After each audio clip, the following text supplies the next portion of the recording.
Aristotle was born around 384 BC in the ancient Greek kingdom of Macedonia, where his father was the royal doctor. He grew up to be arguably the most influential philosopher ever, with modest nicknames like the Master and simply the Philosopher. His first big job was tutoring Alexander the Great, who soon after went out and conquered the known world. Aristotle then headed off to Athens, worked with Plato for a bit, then branched out on his own.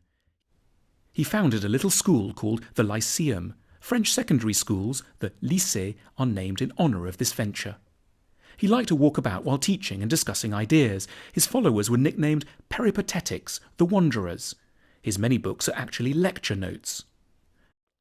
Aristotle was fascinated by how many things actually work. How does a chick grow in an egg? How do squid reproduce? Why does a plant grow well in one place and hardly at all in another?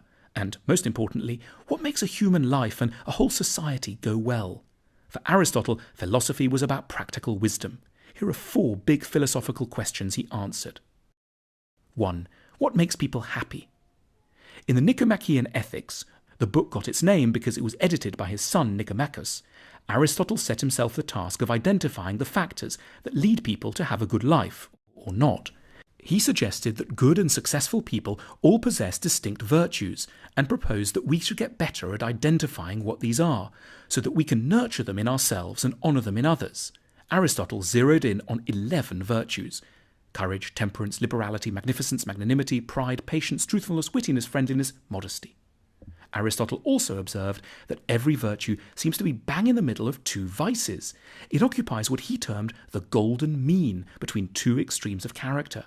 For example, in Book 4 of his Ethics, under the charming title of Conversational Virtues, Wit, Buffoonery, and Boorishness, Aristotle looks at ways people are better or worse at conversation.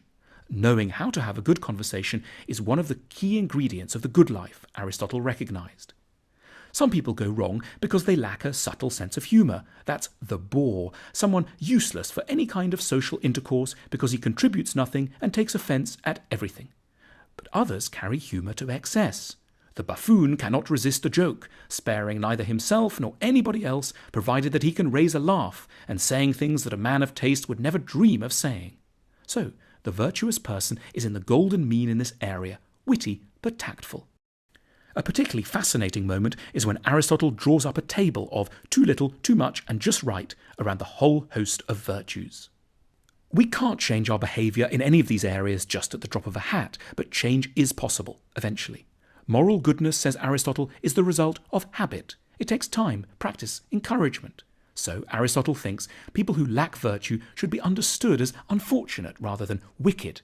What they need isn't scolding or being thrown into prison, but better teachers and more guidance. 2. What's art for? The blockbuster art at the time was tragedy. Athenians watched gory plays at community festivals in huge open-air theatres. Aeschylus, Euripides and Sophocles were household names. Aristotle wrote a how-to-write great plays manual, the Poetics. It's packed with great tips. For example, make sure to use peripeteia, a change in fortune, when for the hero things go from great to awful. In Titanic, Leonardo DiCaprio gets Kate Winslet, great, then they hit the iceberg, awful. And anagnorisis, a moment of dramatic revelation when suddenly the hero works out their life is a catastrophe. But what is tragedy actually for? What's the point of a whole community coming together to watch horrible things happening to lead characters, like Oedipus in the play by Sophocles, who by accident kills his father, gets married to his mother, finds out he's done these things, and gouges out his own eyes in remorse and despair? Aristotle's answer is catharsis, which is Greek for catharsis. Catharsis is a kind of cleaning. You get rid of bad stuff. In this case, cleaning up our emotions, specifically our confusions around the feelings of fear and pity. We've got natural problems here. We're hard-hearted. We don't give pity where it's deserved. And we're prone to either exaggerated fears or not getting frightened enough. Tragedy reminds us that terrible things can befall decent people, including ourselves. A small flaw can lead to a whole life unravelling. And so we should have more compassion or pity for those whose actions go disastrously wrong. We need to be collectively retaught these crucial truths on a regular basis. The task of art, as Aristotle saw it, is to make profound truths about life stick in our minds.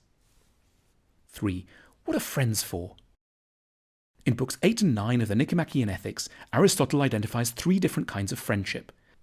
There's friendship that comes about when each person is seeking fun. Their chief interest is in their own pleasure and the opportunity of the moment, which the other person provides. Then there are friendships that are really strategic acquaintances. They take pleasure in each other's company only insofar as they have hopes of advantage of it. Then there's the true friend. Not someone who's just like you, but someone who isn't you, but about whom you care as much as you care about yourself. The sorrows of a true friend are your sorrows. Their joys are yours. It makes you more vulnerable, should anything befall this person, but it's hugely strengthening too. You're relieved from the too small orbit of your own thoughts and worries. You expand into the life of another. Together you become larger, cleverer, more resilient, more fair-minded. You share virtues and cancel out each other's defects. Friendship teaches us what we ought to be. It's quite literally the best part of life. 4. How can ideas cut through in a busy world? Like a lot of people, Aristotle was struck by the fact that the best argument doesn't always win the debate or the battle. He wanted to know why this happens and what we can do about it. He had lots of opportunity for observations. In Athens, lots of decisions were made in public meetings, often in the agora, the town square. Orators would vie with one another to sway popular opinion. Aristotle plotted the ways audiences and individuals are influenced by many factors that don't strictly engage with logic or the facts of the case. It's maddening, and many serious people, especially Plato, can't stand it. They avoid the marketplace and populist debate. Aristotle was more ambitious. He invented the art of what we still today call rhetoric, the art of getting people to agree with you.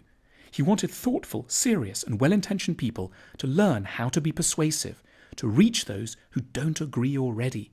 He makes some timeless points. You have to recognize, acknowledge, and soothe people's fears. You have to see the emotional side of the issue. Is someone's pride on the line? Are they feeling embarrassed? And edge around it accordingly. You have to make it funny because attention spans are short. And you might have to use illustrations and examples to make your point come alive.